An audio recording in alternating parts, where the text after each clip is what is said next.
இவர்களை நீங்கள் பார்த்து கொண்டிருப்பது உங்கள் கௌசிகாரி வியூ. சரி வாங்க வீடியோக்குள்ள போய் என்ன நடக்க போகுது அப்படின்னு சொல்லிட்டு பாத்தீங்கன்னா ஆச்சரியமான விஷயங்கள் நிறையவே நடந்துன்னு இருக்கு நம்ம மல்லி தொடர்ல. அப்படி என்ன நடந்துச்சு அப்படின்ற ஒவ்வொரு விஷயத்தை தான் நம்ம சீரியல்ல பார்க்க போறோம். வாங்க பார்க்கலாம். அது மட்டும் இல்லாம நம்ம கதிரேசன் இருக்காருல, அவரு என்ன பண்ணாரு அப்படின்னு சொல்லிட்டு பாத்தீங்கன்னா அவர் செய்யற ஒவ்வொரு விஷயமும் பிளான் பண்ணி கச்சிதமா செஞ்சுன்னு இருக்காரு. அது மட்டும் இல்லாம இந்த ரேணுகா இருக்காங்கல்ல, அவங்களுக்கு ஏதோ ஒரு விஷயத்துக்காக தான் இந்த வீட்டுக்குள்ள வந்திருக்காங்க. அவங்க உண்மையான ரேணுகா இல்ல, அந்த ஒரு விஷயம் எல்லாருக்குமே இப்ப தெரிய வந்துருச்சுங்க. ஏன்னா ரேணுகா இறந்தது உறுதி, ஆனா இந்த ரேணுகா உண்மையான ரேணுகா இல்ல, அவங்களே மாதிரியே இருக்கிற ஒரு உருவம். அந்த ரேணுகாவை பத்தியான விஷயம் கண்டிப்பா தெரிஞ்சவனுங்க. அது மட்டும் இல்லாம நம்ம கதிரேசனுக்கு எல்லா விஷயமும் தெரிய வந்துச்சு. ஆனா கதிரேசன் எந்த ஒரு ஆக்ஷனும் எடுக்கல. போயிட்டாங்க, தாமாக வந்திருக்காளே, தாமாக உயிரோட இருக்காளே அப்படின்னு சொல்லிட்டு அவளை பத்தி எந்த கேரும் பண்ணல, எந்த ஒரு விஷயமும் அதுக்கு அடுத்தபடியா அவங்க எடுத்து வைக்கல. இதுல ஏதோ ஒரு விஷயம் இருக்கு. எதுவுமே இல்லைன்னா கண்டிப்பா இந்த மாதிரி இருக்க மாட்டாங்க. ஏதோ ஒரு விஷயம் இருக்கு, என்னவா இருக்கும், என்ன பிரச்சனையா இருக்கும் அப்படின்னு சொல்லிட்டு தெரியாம ஒரு பக்கம் குழப்பம் ஒரு பக்கம் அதிகமாயிட்டு போயின்னு இருக்கு. குழப்பம் அதிகமா இருந்தாங்கன்னா பிரச்சனை இல்லைங்க, ஏதோ ஒண்ணு பண்ணி சமாளிச்சுக்கலாம்.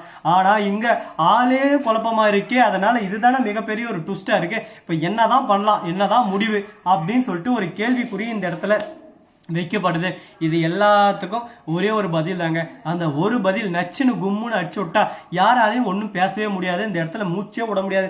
பேச்சு இல்லை, மூச்சு இல்லை, ரிவிட்டே இல்லாம கிளம்பிட்டே இருக்கணும். அந்த மாதிரி செம்மையா ஒரு பக்கம் செஞ்சு விட்டுருவாங்க. அப்படி என்ன பண்ணாங்க, ஏது பண்ணாங்க அப்படின்ற முழு விஷயத்தை தான் இந்த வீடியோவில் நம்ம கவர் அப் பண்ண போறோம். சரி வாங்க வீடியோக்குள்ள போகலாம். அது மட்டும் இல்லாம நம்ம மல்லி இருக்காங்கல்ல, அவங்க இருந்துன்னு போய் ராஜேஸ்வரி கிட்ட மிரட்டல் விட்டுறாங்க. இந்த பார் ராஜேஸ்வரி, என் வழியில வரணும், திரும்ப வந்து எனக்கு எதனா பிரச்சனை கொடுக்கணும், கொடையணும் அப்படின்னு சொல்லிட்டு நினைச்சேன். நான் என்ன பண்ணணும்னு உனக்கே நல்லாவே தெரியும். என்னோட குடைச்சல் சாதாரணமா இருக்காது, நீ அணுவா இருக்க, அப்படியே சும்மா வயசு முழுக்க அழுந்துகிட்டே இருப்பேன். அந்த அளவுக்கு ஒரு பக்கம் குடைச்சல் மேல் குடைச்சல் நான் தந்துகிட்டே இருப்பேன். சாதாரணமான குடைச்சல் தர மாட்டேன், நான் அடிக்க ஆரம்பிச்சேன் தாங்க மாட்டேன் அப்படின்னு சொல்லிட்டு சொல்லிடுறாங்க. இப்ப என்னதான் பேசுறது, ஏதுதான் பேசுறதுன்னு சொல்லிட்டு தெரியாம குழப்பத்துல குழம்பி போயிட்டு இருக்காங்க. குழப்பங்கள் ஒரு பக்கம் அதிகமா இருந்தாலும் இந்த குழப்பத்தெல்லாம் தீர்வுக்கு கொண்டு வரணும்னா கண்டிப்பா அதுக்கு ஏதான ஒரு ஆக்ஷன் எடுத்தாகணும். அப்படி என்ன பண்ண போறாங்க, ஏது பண்ண போறாங்க அப்படின்ற ஒவ்வொரு விஷயத்தையும் தாங்க நம்ம இந்த வீடியோல பார்க்க போறோம். சரி வாங்க வீடியோக்குள்ள போலாம்.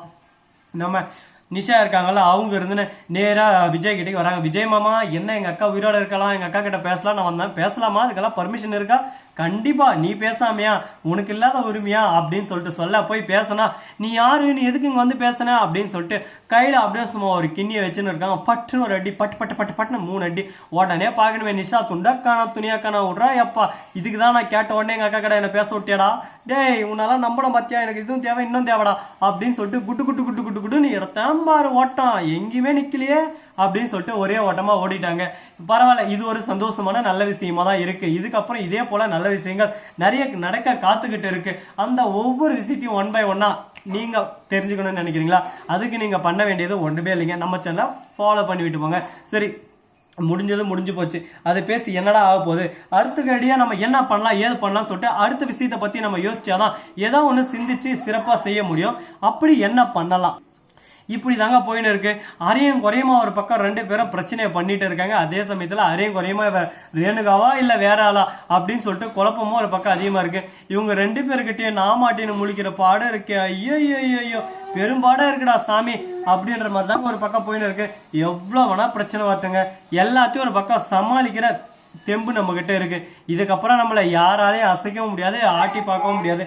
அசராதவன் அடங்காதவன், இந்த டைலாக் இது நமக்கு தான் பொருத்தமா இருக்குங்க. இதுக்கு மேல எதுக்காகவும் யாருக்காகவும் நம்ம பயப்பட வேண்டிய அவசியமே இல்லை. எதிர்த்து நின்று அடி கபிலா, இது உன் ஆட்டம் கபிலா அப்படின்ற மாதிரி தான் ஒரு பக்கம் இருக்கு.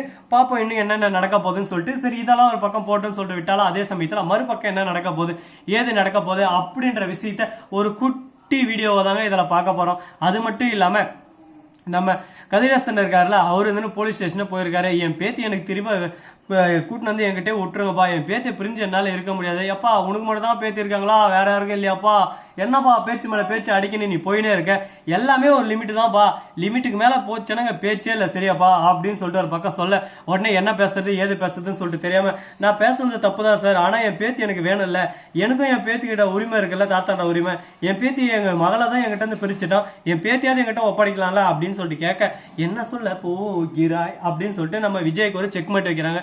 விஜய் இருந்து எந்த ஒரு விஷயத்தையும் சொல்லாம மெண்டு முழுங்குறாரு. என்ன விஜய் இதெல்லாம் மெண்டு நீங்க போய் முழுங்கலாமா சொல்லுங்க பார்க்கலாம். டைரக்டா அப்படியே முழுங்கி அப்படியே வாந்தி எடுத்துட்டு உங்க பாட்டு போயினு இந்த கால வாங்கி இந்த கால விட்டு போயினு.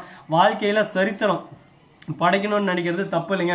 அந்த சரித்திரத்தை புரட்டி போடணும்னு நினைக்கிறாங்க பாத்தீங்களா, அது மிகப்பெரிய தப்பு. அதோட பின்விளைவுகள் ரொம்ப அதிகமா இருக்கு. அதை சமாளிக்க முடியாம நாம ஒரு பக்கம் உட்காந்து ஒவ்வொன்றும் ஓரமா உட்காந்து ஒப்பாரி தான் வைக்கணும். அதனால அந்த விஷயத்தை நம்ம இதோட ஓரம் கட்டிடணும். சோ நண்பர்களே, இந்த வீடியோ பிடிச்சிருந்தா லைக் பண்ணுங்க, கமெண்ட் பண்ணுங்க, ஷேர் பண்ணுங்க, டிண்டிங் பெல்ல தட்டி விட்டு போங்க.